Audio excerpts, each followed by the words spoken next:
आज के वीडियो में C3 पौधे अथवा C3 पादप मतलब C3 प्लांट्स को डिटेल से चित्र से समझाएंगे। तो चलिए शुरू करते हैं। सबसे पहले जानते हैं कि C3 पौधे किसे कहते हैं या C3 पादप क्या होते हैं। तो जो पौधे प्रकाश संश्लेषण के दौरान कार्बन डाइऑक्साइड को ग्रहण करके पहला स्थिर उत्पाद 3 कार्बन वाला अणु यानी कि 3-फॉस्फोग्लिसरिक एसिड बनाते हैं उन्हें C3 पौधे कहा जाता है। आइए इस परिभाषा को डिटेल से समझाते हैं। तो C3 पौधे वह होते हैं जो भोजन बनाते समय यानी प्रकाश संश्लेषण जो क्रिया होती है वो भोजन बनाने की क्रिया होती है। तो भोजन बनाते समय जो हवा है या वायु है, हवा से कार्बन डाइऑक्साइड यानी CO2 लेकर के सबसे पहले 3 कार्बन वाला एक रासायनिक पदार्थ बनाते हैं, एक रासायनिक अणु बनाते हैं जिसका नाम यहाँ पर लिखा गया 3-फॉस्फोग्लिसरिक एसिड या 3-PGA। ये 3 कार्बन वाला रासायनिक पदार्थ है। क्योंकि इनका पहला उत्पाद 3 कार्बन वाला होता है इसलिए इन्हें C3 कहा जाता है। इसे और आसान भाषा में समझने के लिए देखिए इसमें 3 चीजें हैं। एक तो सबसे पहले ये पौधे धूप और हवा की मदद से अपना भोजन बनाते हैं और फिर भोजन बनाने की प्रक्रिया में ये जैसे ही कार्बन डाइऑक्साइड को सोखते हैं या CO2 को सोखते हैं तो जो पहला स्थायी पदार्थ बनता है उसमें 3 कार्बन होते हैं और पहला स्थायी पदार्थ कौन सा था? 3-फॉस्फोग्लिसरिक एसिड जिसमें 3 कार्बन थे। अब इसी 3 कार्बन वाले पदार्थ के कारण इनका नाम C3 पड़ा। अब आपको परिभाषा समझ में आ गई होगी। आपको बता दें कि यह पौधों का सबसे सामान्य और बड़ा समूह है। यह पौधों का सबसे सामान्य और बड़ा समूह है। पृथ्वी के लगभग 85% पौधे इसी श्रेणी में आते हैं। मतलब दुनिया के लगभग 85% पौधे C3 श्रेणी में ही आते हैं। चलिए जानते हैं कि C3 पादप या C3 पौधों की मुख्य विशेषताएं कौन कौन सी होती हैं और उसके बाद इनके उदाहरण भी बताएंगे। तो पहली विशेषता है ये पौधे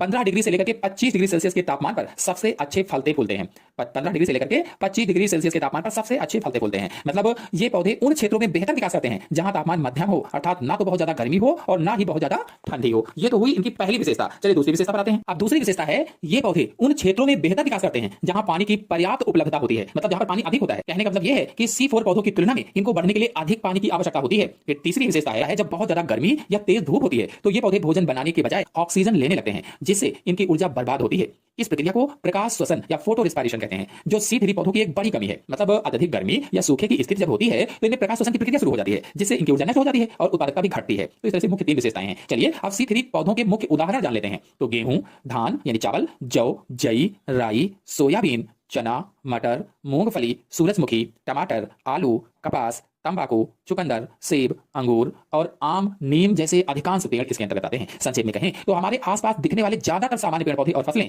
जो सामान्य मौसम में उगते हैं वह सभी C3 पादप होते हैं। आशा है आपको समझ में आया होगा। लाइक कीजिए। आज के वीडियो में C4 पौधे अथवा C4 पादप या फिर C4 प्लांट्स को चित्र सहित आसान भाषा में समझाएंगे। चलिए शुरू करते हैं। सबसे पहले जानते हैं कि C4 पौधे किसे कहते हैं। तो ऐसे पौधे जिनमें प्रकाश संश्लेषण के दौरान कार्बन डाइऑक्साइड ग्रहण करने पर बनने वाला पहला स्थिर पदार्थ 4 कार्बन परमाणु वाला होता है उन्हें C4 पौधे कहते हैं। इस पहले पदार्थ का नाम ऑक्सैलोएसिटिक एसिड है, OAA है। चलिए इस परिभाषा को अच्छे से समझा देते हैं। देखिए हवा से कार्बन डाइऑक्साइड लेने के बाद में प्रकाश संश्लेषण की प्रक्रिया में जो पहला स्थिर पदार्थ बनता है, फर्स्ट स्टेबल कंपाउंड बनता है, उसमें 4 कार्बन परमाणु होते हैं और इसी 4 कार्बन परमाणुओं के कारण इन्हें C4 पौधा कहा जाता है। इस पहले बनने वाले पदार्थ का नाम ऑक्सैलोएसिटिक एसिड या OAA है। चलिए जानते हैं कि C4 पौधों की विशेषताएं कौन कौन सी होती हैं। तो पहली विशेषता है ये पौधे गर्म और शुष्क यानी कि सूखे वातावरण में जीवित रहने के लिए विशेष रूप से अनुकूलित होते हैं। मतलब गर्म, सूखे और तेज धूप वाले इलाकों में भी बहुत आसानी से और कुशलता से अपना भोजन बना सकते हैं। फिर दूसरी विशेषता है इन पौधों की पत्तियों में एक विशेष संरचना पाई जाती है जिसे क्रेंच एनाटोमी कहते हैं। क्रेंच एनाटोमी और इसमें प्रकाश संश्लेषण की क्रिया 2 अलग अलग कोशिकाओं कौन सी, मेसोफिल और बंडल शीथ में बटी होती है। फिर अगली विशेषता है ये पौधे C3 पौधों की तुलना में पानी का बेहतर उपयोग करते हैं। इनमें प्रकाश श्वसन नहीं के बराबर होता है या फोटो रिस्पायरेशन नहीं के बराबर होता है जिससे उच्च तापमान में भी इनकी उत्पादकता बहुत अधिक होती है।